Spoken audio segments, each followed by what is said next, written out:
যখনই খেতে মনে চাইবে খুব সহজ করে ঘরে তৈরি করে নেবেন।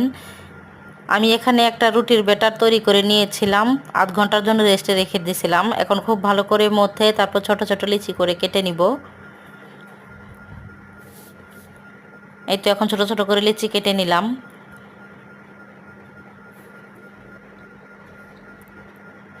একটু মোটা মোটা করে লিচিগুলো কাটতে হবে। তারপর আটা দিয়ে সুন্দর করে একটা ডো তৈরি করে নিলাম। লবণ পানি দিয়ে একটা মিশ্রণ তৈরি করে নিলাম। রুটিটাকে এখন বেলে নিব।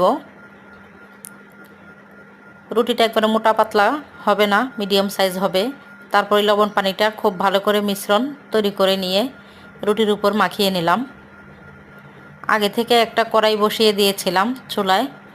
তারপর রুটিটা বেলে নিয়ে সেই হাঁড়িটার উপরে দিয়ে দিলাম। তরকারি হাঁড়ির মধ্যেই আজকে নান রুটি কিংবা তন্দুর রুটি তৈরি করছি আমি। ঘরে খুব সহজে যখন ইচ্ছা তখন বানিয়ে খেতে পারবেন। এভাবেই ফুলকো ফুলকো তৈরি হবে।